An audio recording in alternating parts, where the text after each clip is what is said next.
सर्दियां शुरू होते ही हमारे शरीर में बहुत सी छोटी छोटी दिक्कतें होना शुरू हो जाती है। ऐसे में अगर हम ड्राई फ्रूट्स हमारे रोज के खाने में इस्तेमाल करें तो हमारे और हमारे बच्चों के शरीर को बहुत फायदा पहुंचता है।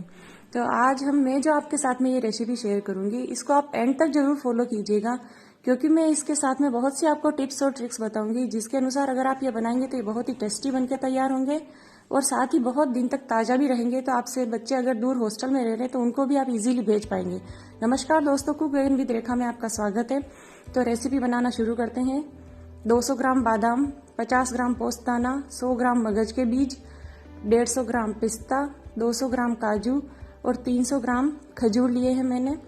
आप ड्राई फ्रूट्स अपने हिसाब से अलग तरह के भी ले सकते हैं, घटा या बढ़ा सकते हैं, लेकिन ये जो सारे इंग्रेडिएंट्स हैं इसके अनुसार ये 300 ग्राम इसमें खजूर डालेंगे। और साथ ही हमें 100 ml घी का यूज़ करना है। इस रेसिपी के लिए ये शुद्ध देसी गाय का घी यूज़ कर रही हूँ मैं।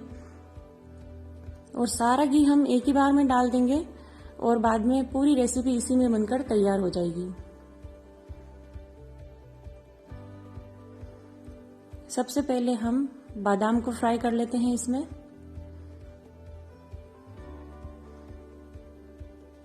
ये जो घी है ये घर पर ही बनाकर तैयार किया है मैंने, और ये इसीलिए इतना अच्छा और सुंदर दिखाई दे रहा है। गाय का घी है ये, बिल्कुल प्योर। हम बादाम को लगातार चलाते रहेंगे। 8 से 10 मिनट तक इनको लगातार चलाने के बाद में इनमें हल्की हल्की दरारें या क्रैक्स आना शुरू हो जाएंगे। तब इन बादाम को हम ध्यान से अलग से निकाल लेंगे और फिर हम इसमें हमारे जो अगले वाले जो ड्राई फ्रूट्स हैं वो हम इसमें फ्राई करना शुरू करेंगे। तो बादाम में अच्छे से क्रैक्स आने लग गए हैं। अब हम इसमें सिम करके या आप गैस बंद कर दीजिए यहाँ पे, और इन बादाम को ध्यान से हम निकाल लेंगे। ये इस तरह के छेद वाला आप चम्मच यूज़ कीजिएगा, जिससे कि एक्स्ट्रा घी जो है वो नीचे निकलता रहेगा। और कुछ घी अगर बादाम के साथ में भी आ रहा है तो कोई दिक्कत नहीं है, वैसे भी हमें इस रेसिपी में यही डालना है। सारी बादाम को निकाल लेंगे हम।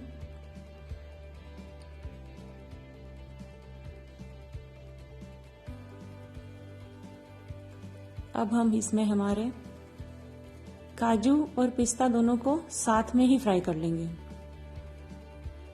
इन दोनों के जो फ्राई करने का जो टाइम है वो लगभग सेम रहता है, इसलिए इन दोनों को हम साथ में डाल सकते हैं। लेकिन बादाम को आप पहले अलग से फ्राई कीजिएगा, क्योंकि उसको सीखने में ज्यादा टाइम लगता है। इनको भी हम इसी तरह से लगातार चलाते रहेंगे और 5 से 6 मिनट में ये देखिए हल्का सा इनका कलर चेंज होना शुरू हो गया है। तो ये भी हमारे सिक्के तैयार हो गए हैं और इनको भी हम निकाल लेते हैं। उसी प्लेट के एक साइड में निकाल लेंगे हम। और सबसे लास्ट में अब हमारे इसमें जो पोस्तदाना और मगज के बीज जो रहे हैं, जिनको खरबूज के बीज भी कहते हैं, जिन दोनों को बहुत ही कम टाइम लगता है, सिर्फ 1 से 2 मिनट तक चलाना है। तो इन दोनों को हम एक साथ इसमें डाल देंगे। और यहाँ पे आप चाहें तो गैस बंद भी कर सकते हैं अगर घी ज़्यादा गर्म हो गया है तो। और फिर एक बार चलाने के बाद में सिम पर इनको 1 से 2 मिनट के लिए इनको भी अच्छी तरह से हम सेक लेंगे।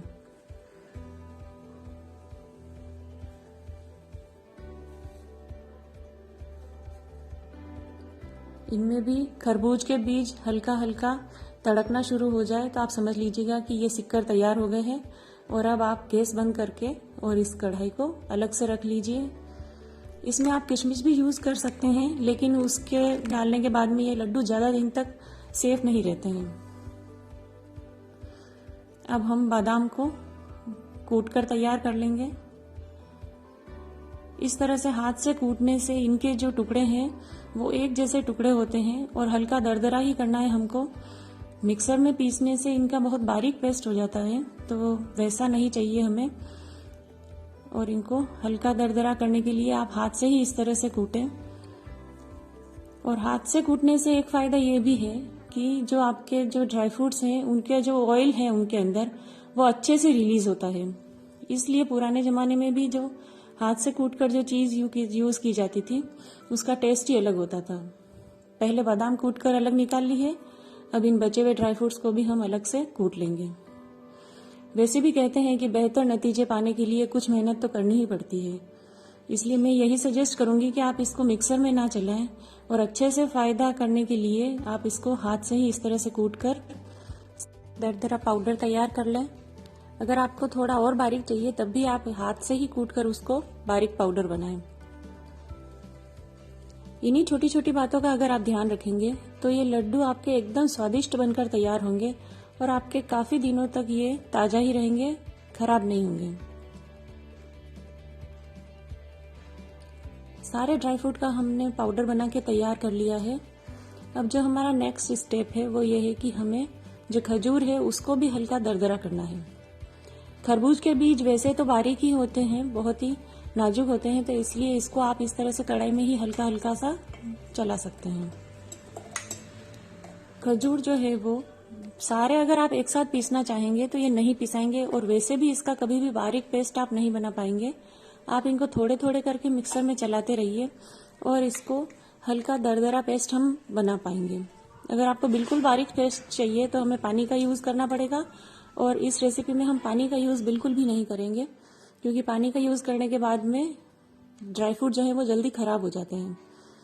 तो ये हल्का सा दरदरा जो पेस्ट है वो इस तरह से खजूर आप थोड़े थोड़े डालते रहिए और हल्का दरदरा उनको करते रहिए और अलग बाउल में निकालते रहिए, तो आपके ये तैयार हो जाएंगे। अब हमको लास्ट में बस सबको मिक्स करना रहा है, तो सिर्फ 1 चम्मच घी और डाल के हमें इसमें जो खजूर का हमने पेस्ट तैयार किया था वो डाल के उसको 5 से 6 मिनट तक हम अच्छे से गर्म करेंगे। सारा खजूर का पेस्ट इसमें डाल दीजिए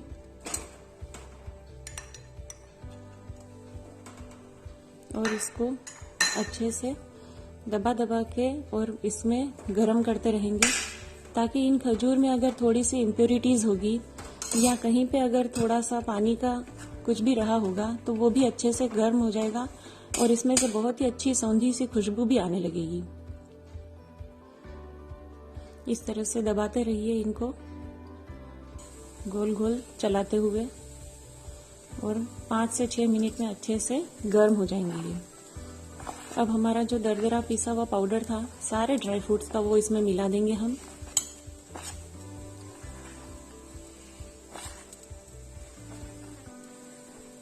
सारे पाउडर को मिलाने के बाद में हम इसको 1 से 2 मिनट के लिए इसी तरह से कढ़ाई में मिक्स करते रहेंगे। ये अब बहुत ही चिपचिपा हो चुका है, तो इस तरह से वैसे भी मिक्स करने में आपको दिक्कत आएगी, लेकिन फिर भी आपको 1 से 2 मिनट तक इसी तरह से कढ़ाई में इसको मिक्स करना है। और फिर जब हम इसको हल्का सा गर्म कम हो जाएगा तब हम इसमें हाथ लगा पाएंगे और तब आप इसको हाथ से भी आसानी से मिला सकते हैं। गैस को बंद कर दीजिए 1 से 2 मिनट के बाद में और हल्का सा ठंडा होने दीजिए जबकि हम इसमें हाथ लगा पाएं, और फिर आप इसको हाथ से अच्छे से इन सबको मिक्स कर दीजिए। लेकिन इस पाउडर को आपको ठंडा नहीं करना है, क्योंकि ठंडा करने के बाद में लड्डू बनाने में दिक्कत आएगी, इसलिए इनको हल्का सा गुनगुना रहने दीजिए और इस तरह से हाथों पे हर घी लगा लेंगे और अब इसके लड्डू बनाना स्टार्ट करेंगे। लड्डू की साइज आप अपने हिसाब से डिसाइड कर लीजिए, आपको बड़े चाहिए छोटे चाहिए, जिस तरह के भी लड्डू चाहिए उस तरह के लड्डू आप बना लीजिए। हल्का सा प्रेशर देते रहिए इस तरह से और वो लड्डू बाइंड होना शुरू हो जाएंगे। इस तरह से गोल गोल घुमाते हुए हल्का हल्का प्रेशर हम देते रहेंगे और हमारे सारे लड्डू बनकर तैयार हो जाएंगे। लड्डू बनाते बनाते ये मिक्सचर थोड़ा ठंडा हो जाए और आपके लड्डू नहीं बन पाए तो उस समय आप इस मिक्सचर को 1 मिनट के लिए हल्का सा फिर से गर्म कर लीजिए और फिर से आपके लड्डू बनना शुरू हो जाएंगे। एक लड्डू बनकर हमारा तैयार हो गया है। इसी तरह से और लड्डू बना लेंगे और अगर ये मिक्सचर आपके हाथों पे स्टिक होने लग जाए तो आप बीच बीच में अपने हाथों पर घी लगाते रहिए और लड्डू तैयार करते रहिए। बहुत ही अच्छी खुशबू आ रही है इनमें से, बहुत ही टेस्टी लड्डू बनकर तैयार हुए हैं हमारे। थोड़ा सा टाइम लगेगा लड्डू को बनाने में, लेकिन बहुत ही स्वादिष्ट और फायदेमंद लड्डू बनकर तैयार हुए हैं आपके। देखिए आपकी मेहनत रंग लाई है और कितने अच्छे लड्डू बनकर तैयार हो गए हैं। बहुत ही टेस्टी लग रहे हैं और ये खाने में भी बहुत ही स्वादिष्ट बने हैं। तो फिर देर किस बात की, सर्दियां शुरू हो गई है तो आप अपने और अपनी फैमिली के लिए जल्दी से ये फायदेमंद ड्राई फ्रूट लड्डू बनाकर तैयार कर लीजिए और अपनी फैमिली के हेल्थ का ध्यान रखिएगा। अगर आपको यह रेसिपी पसंद आई तो आप मेरे चैनल को सब्सक्राइब करें, वीडियो डालते ही नोटिफिकेशन मिले इसके लिए बेल आइकन दबा दें। लाइक, शेयर और कमेंट ज़रूर करें।